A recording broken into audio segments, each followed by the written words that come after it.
안녕하세요. 영토학자입니다. 최근에 정부에서 816 부동산 공급 대책을 발표를 했는데요. 이 공급 대책에서 재건축 규제를 완화해 주겠다는 내용이 들어가 있습니다. 자, 그래서 재건축 규제를 완화해 주겠다는 내용이 들어가 있기 때문에 서울 수도권 집값이 그러면 이제부터 반등할 것인가? 이렇게 궁금증을 가지고 계신 분들도 많이 계셨어요. 근데 그 이후에 서울 수도권 집값 하락이 꾸준하게 이어지자, 자, 어떤 이야기가 지금 나오고 있냐면 816 부동산 대책에서의 재건축 규제 완화가 너무 약해서 지금 서울 수도권 집값 하락이 계속 이어지는 것이다. 이렇게 얘기하는 뉴스 기사들이 많이 나오고 있어요. 자, 그러면 실제적으로 816 부동산 대책에서 재건축 규제 완화가 약해서 지금 서울 수도권 집값 하락이 계속 이어지고 있나, 이걸 한번 살펴보는 시간을 오늘 가져보도록 하겠습니다. 자, 제가 지난 시간에 뭐라고 말씀드렸냐면요. 서울 수도권은 대세 하락으로 접어든 거 보이고, 서울 수도권 집값 하락으로 인해서 자, 재건축 규제를 완화를 해줘도 이 재건축 진행이 더뎌져 가지고, 자, 정부에서 5년간 270만 호를 공급하겠다고 했는데 이 공급이 제대로 되지 않을 것으로 보인다라고 제가 말씀드렸어요. 자, 결국에는 이 집값은 심리의 문제인데, 자, 한번 살펴보면, 자, 집값이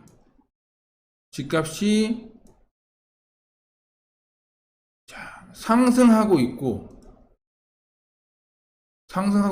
그리고 계속 올라갈 거라고 사람들이 생각하면, 자, 재건축 아파트 조합원들은, 자, 우리가 이 아파트를 재건축을 해서 새 아파트를 만들어 놓으면 새 아파트 가격은 훨씬 더 많이 올라갈 거니까, 자, 우리는 빨리 재건축을 해서 새 아파트를 만들자, 이런 조합원들이 많아지겠죠. 그래서 서로 으쌰으쌰 해가지고 이 재건축 아파트 진행이 엄청 빨라진다.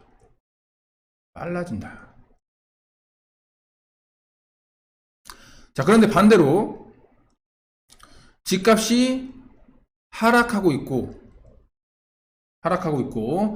앞으로도 계속 하락할 거라고 생각하는 사람들이 많아지면 이 재건축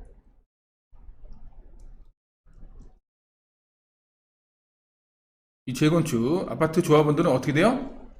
자, 우리가 재건축을 해서 새 아파트를 만들어 놓는다고 해도 그 새 아파트가 자, 얼마까지 떨어질지 모른다. 지금 가격이 계속 떨어지는 추세니까. 그래서 굳이 우리가 재건축을 빨리 진행할 필요가 없다. 이런 사람들이 많아지겠죠. 결국 어떻게 된다? 진행이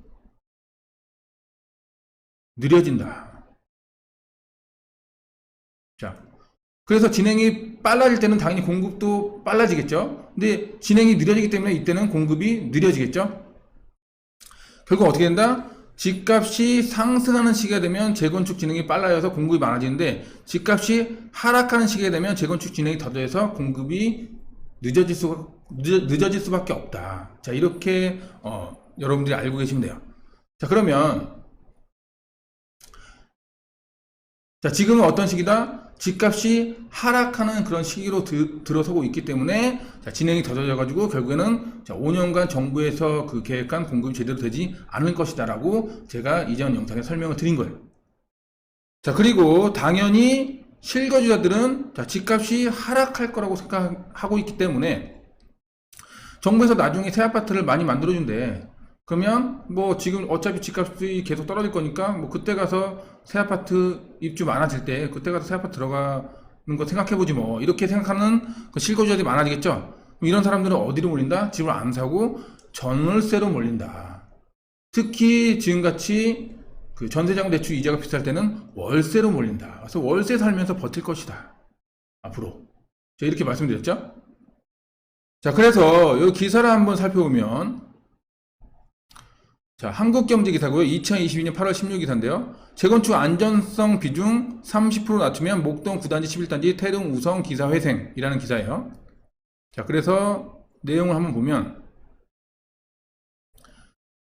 자, 국토교통부는 16일 내놓은 국민주거 안정 실현 방안을 통해 재건축 첫 관문인 안전진단 관련 규제를 대폭 완화하겠다고 밝혔다. 윤석열 대통령의 대선 공약대로 안전진단 평가 항목 중 구조 안전성 비중을 현행 50%에서 30에서 40% 낮춘 게 골자다. 이 구조 안전성이라는 게 뭐냐면요, 붕괴 위험을 따지는 것으로 안전진단 평가 항목 중 가장 충족하기 어려운 요소로 꼽힌다. 구조 안정성 가중치가 종전 20%에서 50% 상향돼 2018년, 그러니까 문재인 정부 시기죠. 이때 이후 3년간 서울의 안전진단 통과 아파트는 5곳으로 기준 변경 전 3년간 통과 건수 56곳에 10분의 1도 못 미쳤대요. 이 구조 안전성 비중을 20%에서 50% 올려버리니까. 그러니까 이거를 통과하기가 정말 어려운 거예요. 안전진단에서. 그래서 양천구, 목동, 신시가지, 구단지, 11단지, 노원구, 태릉, 우성, 은평구, 미성 등 재건축 추진 아파트들이 이 안전진단 벽에 막혀 줄줄이 사업이 잘 됐다. 뭐 때문에? 구조 안전성 비중을 20%에서 50% 높였기 때문에, 문재인 정부에서. 근데 이거를 50%에서 30에서 40% 낮추는 게 이번 그 규제 완화의 골자입니다. 자, 그 다음에 또 뭐가 있냐면, 자, 국토부는 재건축 초과이익 환수제 완화 방안을 다음 달 중 마련하고 관련법 개정안을 발의할 방침이다. 초과이익 환수제는 재건축을 통해 얻는 조합원 이익이 3천만 원 넘을 경우 최대 50%까지 부담금을 매기는 제도다. 그러니까 무슨 말이에요? 3천만 원 이내인 경우에는 뭐다? 면제라는 얘기예요. 면제. 3천만 원 이상일 경우에는 50%까지 부담금을 매기고요. 자, 그래서 2006년 도입된 뒤 미실현 2억의 과도한 세금을 물린다는 반발이 끊이지 않았어요. 그래서 2000년대 후반 부동산 침체기에 맞물려 시행이 유예됐다가 2018년 문재인 정부 시기에서 부활이 된 겁니다. 그래서 올해 부과가 시작될 예정입니다. 근데 이제 이번 정부에서 자, 이 재건축 부담금 규제를 완화하겠다라고 하는데 그 완화 범위가 어떻게 되냐면 가장 유력한 초과이익 환수제 개편안은 현행 3천만 원 이하인 초과이익 면제 기준을 1억 원 정도로 상향은 아니에요. 그러니까 한 7천만 원 더 올려서 1억 원 정도까지는 우리가 면제를 해주겠다. 네가 1억 원 정도 이익이 생길 경우에는 면제를 해주겠다라는 그 정책을 담고 있어요. 이번 정책에서. 현행 기준으로는 가령 조합원당 평균 1억 원의 초과이익이 발생하면 약 1,600만 원의 부담금을 내야 된다. 하지만 면제 기준이 1억 원으로 바뀌면 부담금을 내지 않아도 된다. 라고 했죠. 그래서 이게 지금 확정된 건 아니고 가장 유력하다는 얘기입니다. 아무튼 이렇게 구조 안정성 비중을 50%에서 30에서 40% 낮추고, 자, 재건축 초과이익 환수제를 3천만 원까지 면제였는데 1억 원까지 면제해 주는 걸로 이렇게 완화를 해줬는데, 자, 어떻게 됐어요? 8.16 대책 이후에 자, 집값이 계속 떨어집니다. 자, 기사를 한번 살펴보면, 자, 8.16 대책 영향은 서울 재건축 1기 신도시 아파트 매물 늘고 가격은 떨어져. 자, 연합뉴스 기사예요. 8월 18일. 자, 여기 보면 올해 3월 대통령 선거 전후로 들썩이던 서울 재건축 주요 단지와 1기 신도시의 아파트 값이 최근 들어 하락세를 면치 못하고 있다. 특히 지난 16일 발표된 정부의 공급 대책에 재건축 초과이익 환수제와 안전진단 1기 신도시에 대한 구체적인 액션 플랜이 빠지면서 서울 주요 재건단지와 1기 신도시 아파트 매물도 늘어나는 분위기다. 보면 특히 윤석열 정부 출범 이후 처음으로 나온 주택 공급 대책의 재초안과 안전진단 1기 신도시에 대한 구체적인 규제 완화 방안이 빠지면서 당분간 이런 추세가 더욱 가속화될 것으로 전망된다.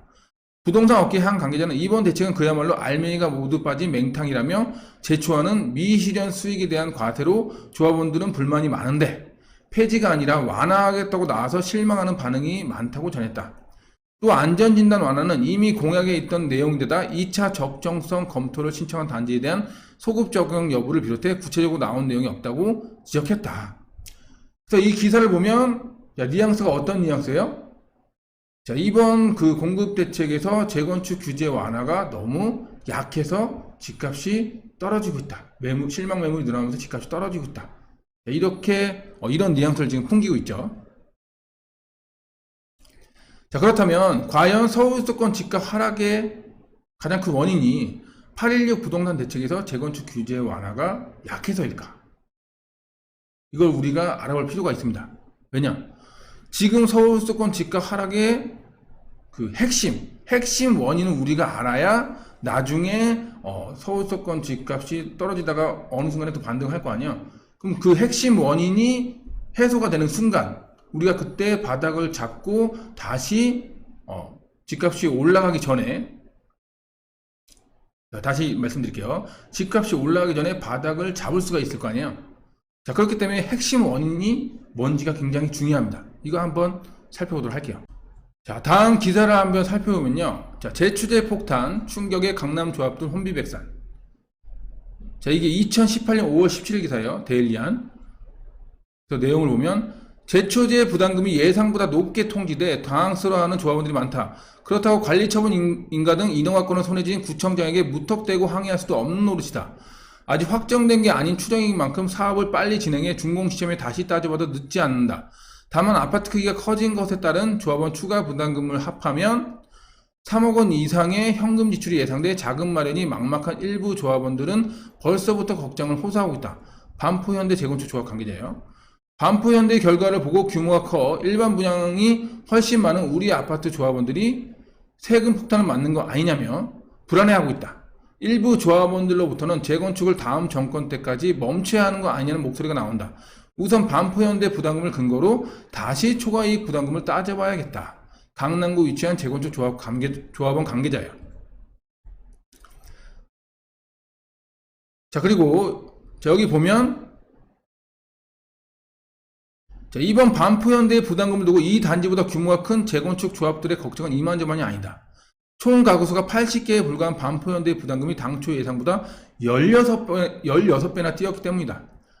그래서 여기보다 단지 규모가 큰 재건축이 뭐가 있냐면요. 여기 보면 특히 반포현대보다 일반 분양이 많아 초과이익이 훨씬 큰 송파구 잠실주공 5단지나 서초구 반포주공 1단지 3주구의 경우 올 초 정부가 발표한 평균 4억 원에서 최고 8억 원대의 부담금이 현시화되는 거 아니냐는 불안감이 커지는 상황이다.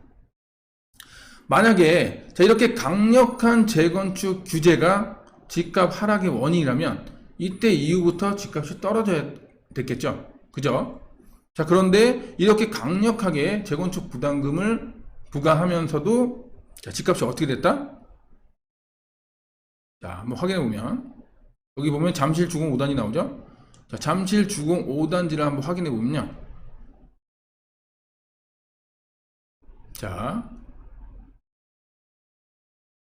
자, 그래프를 한번 보면 자, 지금 우리가 기사 나온 시기가 여기 2018년이죠? 2018년에 여기 보면 상한가가 16억 8천이고요. 하한가가 15억 7천이에요. 그래서 15억 7천에서 16억 8천 사이. 그래서 거래가 됐습니다. 2018년에. 그런데 지금 최근에 얼마까지 올랐어요? 자, 최저 26억 5천에서 최고 27억 5천. 실거래가는 28억 7천까지 지금 올라갔습니다. 그럼 결국 얼마가 올라갔어요? 자, 저렇게 재건축 부담금을 강력하게 부과를 해도 가격은 10억이 떴습니다. 10억이 올랐어요. 그 이후에. 결국 무슨 말이다? 재건축 부담금을 강력하게 해도 자, 올라갈 아파트는 올라간다. 그럼 이때는 어떤 시기였을까요? 바로 2018년, 2019년에는 기준금리가 조금 인상되는 시기였고 2020년부터 코로나 사태가 터지고 나서부터 어떻게 했어요? 자, 기준금리를 제로금리까지 거의 제로금리 수준까지 낮춰버렸죠. 한국은행이. 그리고 자, 돈도 어마어마하게 풀었죠. 그러니까 어떻게 돼요? 자, 시중의 유동성이 저금리로 인한 시중의 유동성이 크게 늘어나면서 자, 집값이 폭등을 해버렸다. 결국은 뭐다? 자, 강력한 재건축 부담금을 부과를 해도 자, 금리가 내려가는 시기가 되면 그래서 시중의 유동성이 풍부해지면 재건축 아파트 가격은 크게 폭등한다. 재건축 규제가 엄청나게 세도 이거 우리가 알 수 있죠. 여기는 가장 큰 원인은 뭐다? 금리다. 금리. 금리라는 거 우리가 알 수 있어요. 자, 그러면 자, 최근의 분위기를 한번 볼게요. 자, 한국은행에서 기준금리를 빠르게 올리고 있는 상황이죠. 그러니까 어떻게 돼요? 2022년 8월 17일 너무너무 조용해요. 주택 공급 대책의 중개도 사장님의 반응. 윤석열 정부의 첫 부동산 대책 발표 이후 시장의 반응은 침묵과 불신이다. 알맹이가 없는 선언적인 수준에 그쳐 시장에 영향을 줄 만한 내용이 없다는 반응이 줄을 이룬 가운데 분당, 일산, 평촌 등 1기 신도시 주민들은 정부의 소가tam에 분통을 터뜨렸다. 1기 신도시 마스터 플랜 수립이 2년 뒤로 연기되자 일부 조합은 재건축 진행 여부를 놓고 다시 고민에 빠졌다. 17일 서울 강남구 A공인중개 대표는 너무너무 조용하다면서 문의전화 한 통조차 없다고 말했다. 정부는 전날 부동산 시장의 주거 안정을 위해 향후 5년간 전국에 270만 원을 공급하겠다고 발표했다. 재건축 재개발 규제가 완화되고 각종 인센티브를 주는 민간 도심 복합 사업도 추진한다. 그 규제를 그래도 많이 완화한 건 아니지만 완화를 했잖아요. 자, 그런데도 불구하고 집을 사는 매수자들은 너무너무 조용하다. 문의 전화 한 통조차 없다. 안 사요, 안 사. A 대표는 방향성은 좋은데, 그러니까 이제 완화를 이제 시작하는 단계로 들어갔구나. 이런 방향성은 좋은데 어떻게 얼마나 할지에 대한 세부 내용이 하나도 없다면서. 특히 강남에서 가장 주시한 부분이 재건축 초과이익 환수제 관련 정책인데 이건 발표 시점조차 연기했다면서 이번 대책의 목표가 시장에 어떤 영향도 주지 않는 것이라면 성공했다고 꼬집었다. 마포구 비공인중개 관계자는 정부의 부동산 대책 발표 후에 달라진 건 하나도 없다면서 진짜 거래 절벽이 너무나 심각하다. 이 관계자는 종전처럼 매도 문의만 있고 매수 문의는 실종해 거래가 안 된다면서 거래 활성화를 위한 대책 고민은 왜 없는지 모르겠다는 분통을 터뜨렸다. 자, 만약에 재건축 이번에 그 규제를 완화하는 범위를 조금 더 폭넓게 했다면 자, 시장의 심리가 살아났을까요? 저는 그렇지 않다고 봅니다. 이미 빠른 금리 인상으로 인해서 전세자금 대출 이자가 월세보다 더 비싸지면서 그 시중에 실거주자분들이 원래는 집을 안 사면 전세로 가야 되는데 월세로 가게 되죠. 그러니까 어떻게 돼요? 자, 집값을 올려주는 가장 기본이 되는 전세가 상승이 실거주자가 월세로 가면서 전세 상승이 꺾인 거예요. 하락으로. 그러니까 전세가가 하락하니까 어떻게 돼요? 집값이 올라가는 에너지가 약해진다. 이게 가장 큰 원인입니다. 이게 가장 큰 원인. 그래서 규제를 완화한다고 해서 이 심리가 살아날 가능성이 낮다. 아시겠죠? 자, 여기 보면 억 단위로 떨어진다. 강남 신축 아파트 분양권도 하락. 2020년 8월 18일 기사죠. 금리 인상 및 수요 유치 영향으로 서울 강남권 신축 아파트 분양권이 직전 최고가 대비 수억 원씩 하락한 가격에 거래되고 있다. 제가 아까 말씀드렸죠? 자, 신축 아파트, 새 아파트죠? 신축 아파트, 자, 분양권 가격이 떨어지고 있어요. 자, 그러면 우리가 재건축에 투자를 하거나 재건축을 살려고 하는 이유가 뭐예요? 가장 큰 이유는 뭐다? 자, 재건축을 우리가 샀을 때 나중에 새 아파트를 받게 되고 그 새 아파트가 결국에는 가장 큰 가격 상승을 이룰 수 있기 때문에 우리가 재건축 아파트를 투자를 하는 거죠. 자, 그런데 기존의 그 아파트들이 어떻게 돼요? 지금 가격이 떨어지고 있죠. 그러면 이 재건축으로 인해서 나중에 만들어지게 될 새 아파트 가격이 올라갈 가능성이 클까요? 떨어질 가능성이 클까요? 떨어질 가능성이 클 거라고 사람들이 생각을 하겠죠. 왜냐? 지금 전체적으로 지금 신축 아파트 분양권까지 가격이 떨어지고 있기 때문에 결국은 뭐다? 지금은 집값이 떨어질 거다. 앞으로 떨어질 것이다. 이렇게 하락할 것이다라는 그런 심리가 지금 굉장히 커지고 있어요. 그러니까 전체적으로 지금 다 떨어지고 있다. 네. 아시겠죠? 이런 상황에서 재건축 규제를 완화해 준다고 해서 다시 집값이 올라갈 것이냐? 그거는 의문이 분명히 생긴다 라고 말씀드릴 수 있겠어요.